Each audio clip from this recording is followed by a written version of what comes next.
Assalamualaikum warahmatullahi dan salam sejahtera. Saya Muhammad Hafiz dari Fakulti Kejuruteraan Mekanikal dan Pembuatan, grad pada 2006 dan kini berkhidmat di JKR sebagai juruteraan mekanikal lah. Dalam jangka masa perkongsian terakhir ini, saya harap sedikit perkongsian ini dapat memberikan manfaat kepada bakal gerakan semua. Harapnya sedikit input ini dapat membantulah untuk memberikan persediaan anda memasuki alam pekerjaan.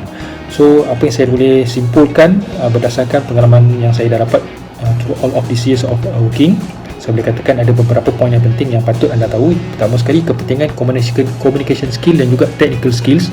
Dua ilmu ni memang tak boleh lari. Dalam bidang yang kita masuk pun, kita mesti akan deal dengan orang. Dan kalau anda bekerja di bahagian engineering, dan semestinya technical skill tu adalah sesuatu yang perlulah. Keduanya, continuous improvement in term of knowledge, skill and sasiah diri. Kita mesti tidak mudah berasa selesa pada satu tahap.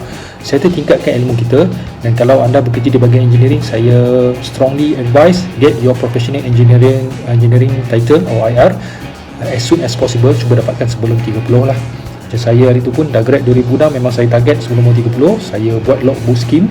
Sekarang ni dikenali sebagai Engineering Competency Development under Institute Engineering Malaysia, nanti boleh search.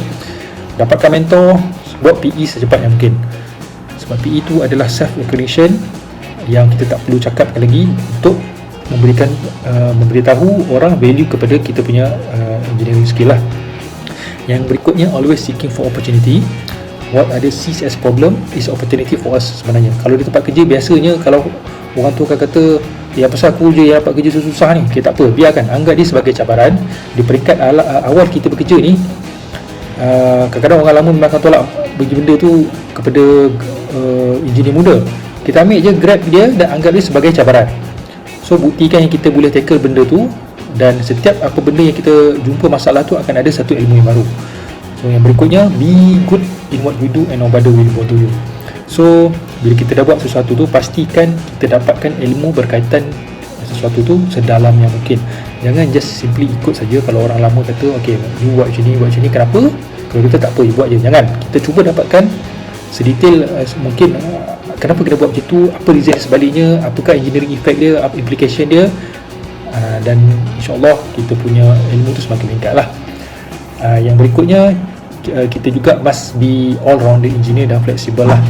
So, bila kita dah kerja ni, memang selalu kadang-kadang apa yang bos kita atau pemajikan suruh kita buat ni offset dengan apa yang kita punya bidang dan juga apa yang kita tahu.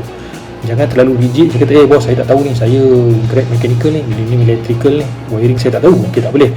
Kita kena tahu, sebab sistem wiring, contohnya mechanical dan electrical adalah saling kait dan berkaitan. Yang berikutnya, saya rasa yang paling penting, kita must be humble, respect each other, sharing the knowledge and create network. So, yang penting sini saya nak emphasizekan adalah create network. Sebab bila kita dah kerja ni, kita akan berhubung dengan berbagai bidang dan juga berbagai pihak lapisan masyarakat lah. Kita akan berhubung dengan klien, vendor, supplier, dan juga consumer, user lah. So, network ni kadang-kadang boleh bantu kita sebagai batu loncatan untuk meningkatkan kejayaan kita. Kadang-kadang kalau servis kita bagus, mungkin kadang-kadang klien kita ambil kita sendiri untuk bekerja dengan dia. Benda ni adalah kenyataan. So, dan yang terakhirnya, saya jangan malu untuk buat benda yang lain daripada bidang kita, dan create your own pool of wealth lah.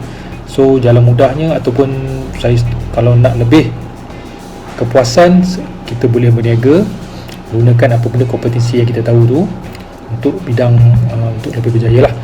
So, saya harap dalam perkongsian ni dapat membantu anda memasuki alam pekerjaan. Sekian, Assalamualaikum warahmatullahi wabarakatuh.